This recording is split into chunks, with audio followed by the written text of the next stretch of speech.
It was a sunny day. George decided to play hide and seek with Peppa. This time, he wanted to find the best hiding spot where Peppa would never think to look and where it would be safe. So, when no one was watching, he climbed into a trash can. It was quite comfortable there. George could sit there for a long time. At this time, Peppa was looking for him and couldn't find him anywhere. The hiding place really seemed good. After a while, he even started to fall asleep. But then, he felt something strange. Daddy Pig tied the trash bag and put it outside. Mr. Bull came to pick up the bag, as he usually does, but he didn't know that George was inside. After Mr. Bull threw the bag into the garbage collector, George woke up and tried to understand what was happening. He started screaming, but no one could hear him because of the noisy machine. His heart started beating faster and his breathing became heavier. He quickly felt a lack of oxygen and managed to rip the bag. He looked around and realized where he was. He was very scared. He just sat and cried, waiting for the machine to stop. But it kept going and going until it reached the dump. George thought everything was over and he could run out and ask Mr. Bull for help. But then the garbage started pouring out. A pile of garbage fell on George at the dump. George managed to get out of there. He was all dirty with waste. And Mr. Bull has already driven off. He looked around and saw that there was stench everywhere and there were no edges of this dump. Waste was brought here from several settlements. He decided that Mr. Bull would come to this place the next day and he could ask him to take him home, so he just had to wait here for some time. But it would be torturous. George was dirty with something sticky and there were no means of survival here, nothing to do. All he did was dig through the trash, looking for something interesting. Until suddenly he realized he was hungry. All he could find was a couple of apple cores, a couple of half-rotten pears, and moldy bread. He ate a couple of apple cores. It was unpleasant, but the feeling of hunger started to pass. By evening, he was very thirsty. He found a few rotten tomatoes in a bag. They were very soft and had leaked juice. George made a hole in the bag and drank the contents. It was the most disgusting thing he had ever tasted in his life. But it was already getting dark, so George would have to spend the night somewhere. He was afraid of the dark and needed to find some cozy spot. He found it. He put a few torn clothes under himself and covered himself with a blanket he found. In the morning, he would wake up and wait for this machine. Either it would wake him up with its noise. He was sure that everything would be fine the next day. And when morning came, the machine really did come, waking him up.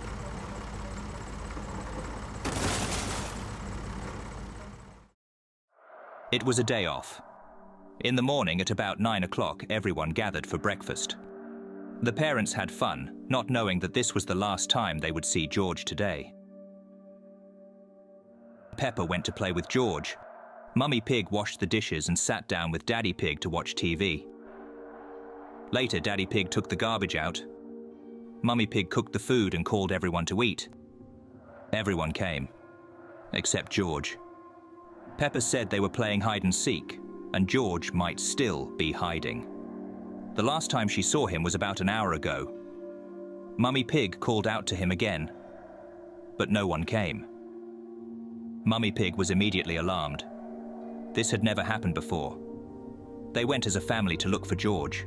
They went through all the rooms, calling for him. But he didn't answer. They thought it was just an inappropriate joke from George. Now they started looking in every possible corner. They rummaged around, but they didn't find him. They realized that George was not at home. They didn't know how he could have gotten out. The front door was locked.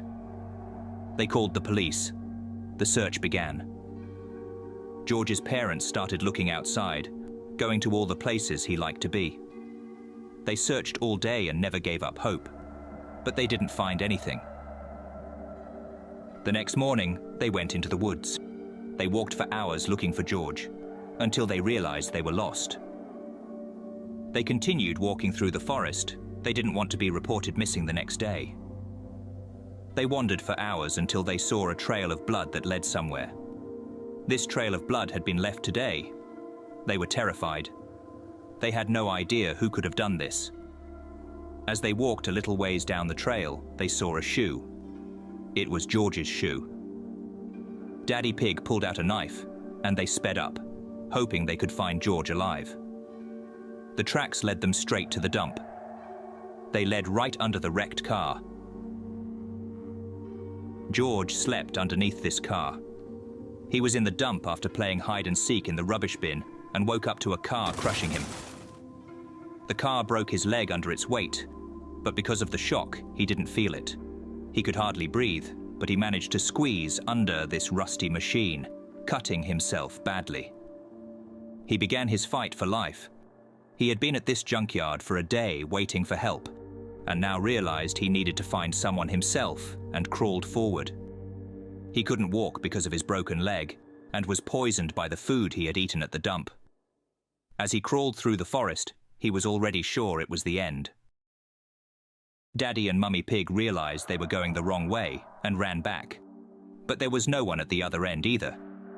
They looked closely and saw the footprints of an adult. The footprints led to a house. They knocked on the door and Grumpy Rabbit opened it. It was him, who picked George up and brought him to his house. He told George's parents how to get to the village, and they carried George in their arms. We tried to find out what was happening to George at Grumpy Rabbit's house, but George did not answer. Today, the Peppa Pig's parents decided to leave their children alone with Grandpa Pig. They went on vacation, and Granny Pig was temporarily away. Peppa didn't suspect that these days would show her a shocking reality and traumatize her psyche forever. It all started with lunch. Grandpa's dishes were, as always, delicious. Peppa asked how he always managed to make such tasty dishes. He replied that it was because he knew how to grow delicious vegetables in his garden. After lunch, they went to the garden. This is where Grandpa grows his vegetables. At the end of the garden, they reached the chicken coop. He also liked to raise chickens, and Peppa saw a strange building standing nearby. Peppa asked what was inside, but he said the kids aren't allowed to know and shouldn't go in there. They collected vegetables and returned home. They spent time together, playing with Polly Parrot and playing hide and seek. They played until the night, but Peppa kept thinking about what was inside that building. And when she went to bed, this thought wouldn't leave her. Later, when she was sure everyone was asleep, she got up very quietly and went out to the garden. She was a little afraid of the dark, but she was also very curious.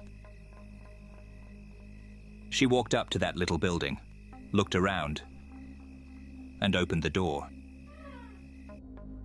She smelled a strange smell. There were feathers everywhere, and it was all dirty. She saw an axe and a saw on the wall. She felt sick. She didn't understand what the room was for. Suddenly, she heard footsteps. She closed the door and started watching. Grandpa Pig was walking to the chicken coop with an axe. He took a chicken from there and with a swift swing of the axe, ended its life. Peppa cried, seeing the innocent chicken's life come to an end. She didn't understand why he did it. Grandpa Pig started walking toward the door. He tried to open the door, but he couldn't. He knocked and walked around for a while, but eventually returned home. Peppa calmed down, thinking she had gone unnoticed. She waited for some time and then went out again. She felt sorry for the chickens, so she opened the chicken coop and let them out. Now they can be free, and no one will kill them. She returned home very quietly and went to bed. The next morning, it seemed like it was just a scary dream. She went downstairs, smelling the breakfast that Grandpa Pig had prepared, and sat down at the table. Then, Grandpa Pig said that he knew what she did last night. He had returned home and seen that Peppa wasn't sleeping in her room. He said that he raised chickens for meat, which was very tasty, and that's why his dishes had a special flavor. On holidays or when guests came, he always went to his shed at night to prepare meat, but now he had lost that opportunity. Peppa said she doesn't want to eat chicken, but Grandpa swore that there was no chicken in this breakfast. She calmed down and started eating, and the food had a different taste. But when she finished breakfast, she saw a green feather at the bottom of the bowl. Grandpa cooked Polly the parrot for breakfast. This was his way of punishing Peppa so that she would remember to obey adults at all times. And Peppa remembered, for the rest of her life. Rebecca Rabbit's family was very hospitable. They loved to invite neighbours over for tea. But they did not know what the visit of Peppa Pig would lead to. Rabbits are known for their fertility. They give birth to 3 children at a time. Rebecca's family was the largest in the district, with 8 children. On this day, she invited Peppa Pig's family over for a visit. Peppa decided to show off her new toy, which could make sounds when squeezed. After they talked, Peppa and her family went home, forgetting that she had left her toy at Rebecca's house. The next morning, the father of the rabbits went to work as usual, and the mother was supposed to stay home to take care of the children. But suddenly, her sister called her, asking for help with work, and now she had to leave her children alone. After she left home, Rebecca went into the living room and saw that Peppa had left her toy. She picked it up and pressed it, but it started to smell burnt. The electrical mechanism in the toy was faulty, and soon the toy caught fire in her hands. The fire began to spread throughout the room, and she ran to the sisters to take them outside, but the exit was already covered in fire. They needed to hide somewhere. They remembered that they had a hatch at the bottom, which was an entrance to a system of tunnels dug by moles living below. They decided to go down as quickly as possible. All of them started to go down the stairs, but one of the rabbits fell while coming down. She broke her leg and couldn't move. And now they can't all go together, someone has to stay with her. But now they were safe in the cold, damp, and dark room.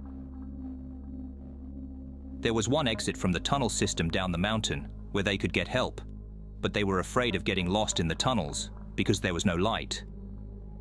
And Rebecca decided to go into the dark tunnels. Only one of her younger brothers, Richard, volunteered to go with her, while the others were too afraid of the dark. They didn't know that leaving was the only right decision, as a few minutes later, the hatch above started to burn and let in carbon dioxide. Since it was heavier than air, it rushed down, straight into the room where rabbits were. They started to lack oxygen, and they began to suffocate. They saw smoke coming into the room. They started running, but it was too late. Meanwhile, Rebecca and her brother managed to find the exit. When they came out, they saw their house burning down. A minor malfunction in the toy had deprived them of their home. Everyone who stayed inside the tunnel died from asphyxiation. It was a terrible loss for the rabbit family. The remains of the house were removed, and the rabbits now settled inside the tunnels, equipping their rooms, where they continued to live their lives. But now with only 2 remaining children.